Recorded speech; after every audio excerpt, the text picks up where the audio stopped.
Dia lang barang umis, lang masalay.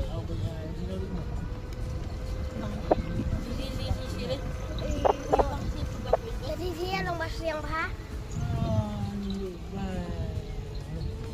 Kau isang siapa ya? Apa tu?